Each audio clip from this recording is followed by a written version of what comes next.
सर्वेभ्यो नमो नमः। सादरं नमामि अहं युवराजमिश्रा।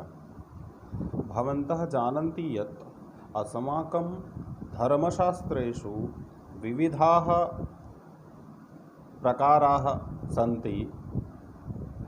तेन माध्यमेन अस्माभिः मोटिवेशनल इति वदन्ति सर्वे, तर्हि तदेव कृतं, प्रेरितः प्रेरणास्पदः।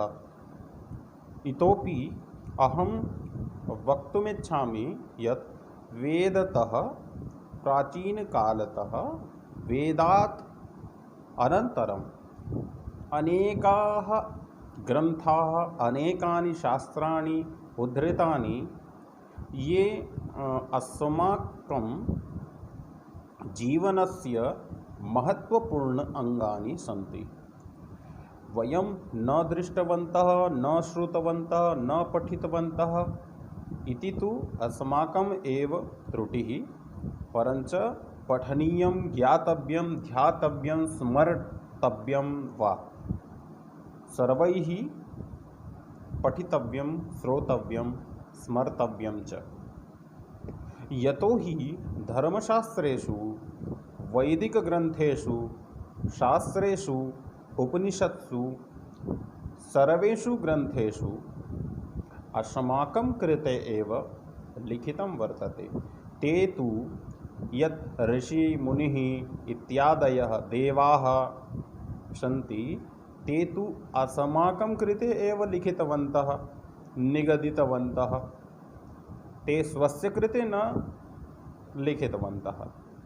यतोहि कथाः सन्ति, ते तु अस्माकं कृते एव सन्ति, यत् वयं कथम् अस्माकं जीवनं चरेम। पश्यामि यत् उपनिषत्सु सर्वप्रथमं ध्यानम् ईशकेन कठमुण्डकादिकः, तत्र ईशावास्योपनिषदं सर्वप्रथमम् उपनिषदम्। तस्य कृते अहं किञ्चित् वक्तुमिच्छामि, कृपया शृण्वन्तु, यत् हिंदी भाषायामेव वदिष्यामि। उपनिषदों में सबसे प्राचीन व सर्वाधिक महत्वपूर्ण ईशावास्योपनिषद माध्यन्दिन शाखा यजुर्वेद का 40वां अध्याय है। वेद हुए, वेद से 4 वेद हुए, ऋग्वेद, यजुर्वेद, सामवेद, अथर्ववेद। पहले वेद त्रयी की सृष्टि हुई, जिसमें 3 वेद हुए, ऋग, यजुः, साम, अथर्वाख्यान। फिर उसको विभाजित किया गया, वेद विभजनात् व्यासः, व्यास जी ने उसको विभाजित किया लोगों के अध्ययन के लिए। उसके बाद भी लोगों ने उन वेदों का अर्थ सही ढंग से नहीं समझा, अच्छे तरीके से उनको समझ नहीं आया, तो उन्होंने महाभारत की भी रचना की, जिससे लोगों को समझ में आए। तो महाभारत में सब कुछ उन्होंने वर्णित कर दिया। उसके साथ साथ उन्होंने उपनिषदों की रचना की, उपनिषदों की रचना हुई, उपनिषद ग्रंथों की रचना हुई, जिसमें उपनिषद के बारे में कहा जाता है, विचार कहा जाता है कि उपनिषदों की संख्या लगभग 108 हैं, और भी हो सकते हैं। उनमें से कुछ 10 प्रमुख उपनिषद हैं, जिनको आज हम अपने समक्ष पाते हैं, और वो ग्रंथ के रूप में हमारे सामने प्रस्तुत होते हैं। ईशावास्योपनिषद, केनोपनिषद, कठोपनिषद, प्रश्नोपनिषद, मुंडकोपनिषद, मांडुक्योपनिषद, तैत्तरीयोपनिषद, ऐतरेयोपनिषद, छांदोग्योपनिषद, बृहदारण्यकोपनिषद। इन सभी के विषय में एक बार मैं परिचर्चा कर लूं, उसके पश्चात मैं ईशावास्योपनिषद पर प्रकाश डालूंगा। तो इस वीडियो में आप लोग एक बार उपनिषद के बारे में चर्चा कर लेते हैं, उसके बाद हम अगले अग्रिम वीडियो में ईशावास्योपनिषद को कल श्रवण करेंगे। उपनिषद ओंकारोऽयमजरोऽयम् अमरो अभयो मृतः ओंकारेण सर्वा वाक् संतृण्णा ओंकार एवेदं सर्वम्। उपनिषद, उपनिषद क्विप प्रत्यय, उपनिषद शब्द हुआ, उपनि उपसर्ग पूर्वक सद धातु से क्विप प्रत्यय से निष्पन्न होता है। सद धातु के अर्थ हैं विसरण, नाश होना, गति, पाना या जानना, और अवसादन, शिथिल होना। सदृ विसरण गत्यवसादन अर्थे। उपनिषद मुख्यतया ब्रह्म विद्या का द्योतक है, ब्रह्म विद्या का द्योतक है, क्योंकि उपनिषदों की अध्ययन से दृष्ट और आनुश्रविक विषयों से वितृष्ट मुमुक्षु जनों की संसार बीजभूता अविद्या जो होती है वो नष्ट हो जाती है। विसरण, उसको ब्रह्म की प्राप्ति होती है तो वो गति के अंतर्गत आती है, और उनके गर्भवास आदि दुख सर्वदा शिथिल हो जाते हैं तो ये अवसादन होता है। उपनिषद गौणतया ब्रह्म विद्या के प्रतिपादक ग्रंथ विशेष का भी बोधक है, अर्थात उपनिषद वह साहित्य है जिसमें ब्रह्म के स्वरूप और ब्रह्म विद्या के प्रतिपादक ग्रंथ विशेष का भी बोधक है। अर्थात उपनिषद वह साहित्य है जिसमें ब्रह्म के स्वरूप और उसकी प्राप्ति के उपाय, जीव और जगत का रहस्योद्घाटन तथा आत्मादि गंभीर विषयों का विस्तार पूर्वक निरूपण और विवेचन है। वैदिक साहित्य के 4 भाग हैं, संहिता, ब्राह्मण, आरण्यक और उपनिषद। उपनिषद वैदिक साहित्य का अंतिम भाग अर्थात चरम परिणति है। संहिताओं में मूलतः कर्मकांड, ज्ञानकांड और उपासना कांड का प्रतिपादन हुआ है। इन्हीं विषयों में ब्राह्मणों और उपनिषदों में विस्तार तथा व्याख्यान हुआ है। ब्राह्मण ग्रंथों में कर्मकांड का विस्तार और व्याख्यान है। आरण्यक और उपनिषदों में ज्ञान तथा उपासना का विस्तार पूर्वक व्याख्यान है। वैदिक साहित्य का अंतिम भाग या चरम परिणति होने से उपनिषद वेदांत, वेद का अंत भी कहा जाता है, क्योंकि उनमें वेदों का अंतिम भाग या चरम परिणति होता है और उनमें वेद का अंतिम ध्येय ब्रह्म का निरूपण किया गया है। वेदांत दर्शन के 3 प्रस्थान हैं, उपनिषद, ब्रह्मसूत्र और गीता। प्रस्थानत्रय जिसे कहा जाता है। उपनिषद प्रथम स्थान है। प्रत्येक वेद की संहिताएं ब्राह्मण और आरण्यक और उपनिषद भिन्न भिन्न होते हैं। ऐसा कहा जाता है कि चारों वेदों के 1180 उपनिषद हैं। मूल उपनिषदों की संख्या में पर्याप्त मतभेद है।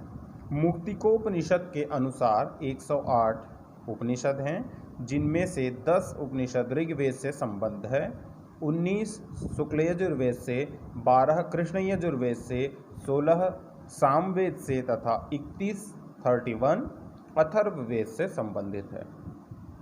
शंकराचार्य ने जिन 10 उपनिषदों पर अपना भाष्य लिखा है वे प्राचीनतम और प्रामाणिक माने जाते हैं। मुक्तिकोपनिषद के अनुसार उनके नाम और क्रम इस प्रकार हैं। ईश केन कठ प्रश्न मुंड मांडुक्य तित्तिरः ऐतरेयं च छांदोग्यम बृहदारण्यकम 10। ईशावास्योपनिषद, जिसकी बात मैं पहले कर रहा था, इस उपनिषद का नाम इनके प्रथम मंत्र ईशावास्यमिदं सर्वं यत्किंच जगत्यां जगत् तेन त्यक्तेन भुंजीथा मा गृधः कश्यस्विद्धनम, इसी मंत्र के आरंभ में ही ईशावास्यमिदं लिखा हुआ है। यह यजुर्वेद का 40वां अध्याय है। इसमें मात्र 18 मंत्र हैं, किंतु इनमें संक्षेप पूर्वक उपनिषदों के सभी विषयों का अति प्रभावशाली निरूपण हुआ है, अतएव यह बहुत ही लोकप्रिय है। दूसरा है केनोपनिषद। इसका नामकरण इनके प्रारंभिक वाक्य केनेशितम पतति प्रेषितम मनः से हुआ है। यह सामवेद की जैमिनीय शाखा के ब्राह्मण ग्रंथ का 9वां अध्याय है। इसको ब्राह्मणोपनिषद भी कहते हैं। इसका प्रतिपाद्य विषय ब्रह्म तत्व है। कठोपनिषद कृष्ण यजुर्वेद की कट शाखा के अंतर्गत यह उपनिषद आता है। इसमें 2 अध्याय हैं और 6 वल्लियां हैं। इसका प्रारंभ नचिकेता की कथा से होती है, जिसमें श्रेय और प्रेय का सुंदर विवेचन है। नचिकेतोपाख्यान इसी में है। चौथा है प्रश्नोपनिषद। अथर्ववेद की पिप्पलाद संहिता के ब्राह्मण ग्रंथ का एक अंश प्रश्नोपनिषद है। इसमें प्रश्नोत्तर के रूप में ब्रह्म तत्व का निरूपण किया गया है, इसीलिए इसका यह नामकरण हुआ है। 5वां है मुंडकोपनिषद। अथर्ववेद की ही शौनक शाखा का एक अंश मुंडकोपनिषद है। इसमें 3 मुंडक और प्रत्येक मुंडक में 2-2 अध्याय हैं। इसके सृष्टि की उत्पत्ति और ब्रह्म तत्व विचारणीय विषय है। मांडुक्योपनिषद यह अथर्ववेद का एक संक्षिप्त उपनिषद है। इसमें मात्र 12 मंत्र हैं। इसमें ओंकार के महत्व का निरूपण किया गया है। 7वां है तैत्तरीय उपनिषद। यह यजुर्वेदीय उपनिषद है। कृष्ण यजुर्वेद की तैत्तरीय संहिता के ब्राह्मण ग्रंथ में अंतिम भाग को तैत्तरीय आरण्यक कहा जाता है। यह आरण्यक 10 प्रपाठकों में विभाजित है। इसमें से 7 से 9 तक के प्रपाठकों को तैत्तरीय उपनिषद के रूप में माना जाता है। उक्त 3 प्रपाठकों के क्रमशः शिक्षावल्ली, ब्रह्मानंदवल्ली और भृगुवल्ली नाम है। प्रथम वल्ली में शिक्षा का महात्म्य है, द्वितीय में ब्रह्म तत्व का निरूपण है तथा तृतीय में वरुण द्वारा अपने पुत्र को उपदेश दिया गया है। ऐतरेय उपनिषद यह ऋग्वेदीय उपनिषद है।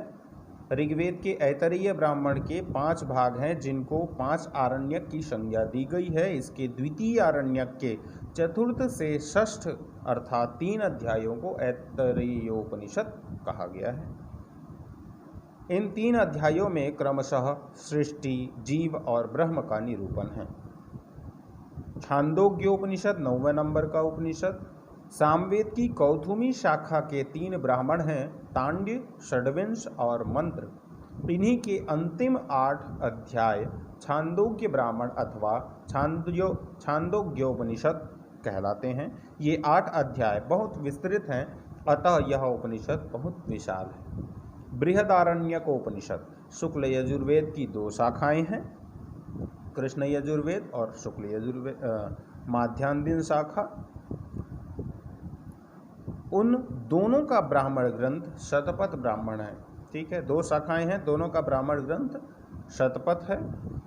इनके अंतिम 6 अध्यायों को बृहदारण्यक या बृहदारण्यकोपनिषद कहते हैं। इसका बृहत नाम अनवर्थ है, क्योंकि आकार में यह सबसे बड़ा उपनिषद है। इसमें भी सृष्टि और ब्रह्म का विस्तार पूर्वक निरूपण किया गया है। इस प्रकार से मैंने आज आप लोगों को 10 उपनिषद के बारे में सूक्ष्म रूप से ज्ञान करा दिया गया है। उसके बाद अब मैं अग्रिम वीडियो के माध्यम से आप लोगों को ईशावास्योपनिषद से प्रारंभ करके पूरे 10 उपनिषद के विषय में विस्तार पूर्वक अध्ययन कराऊंगा।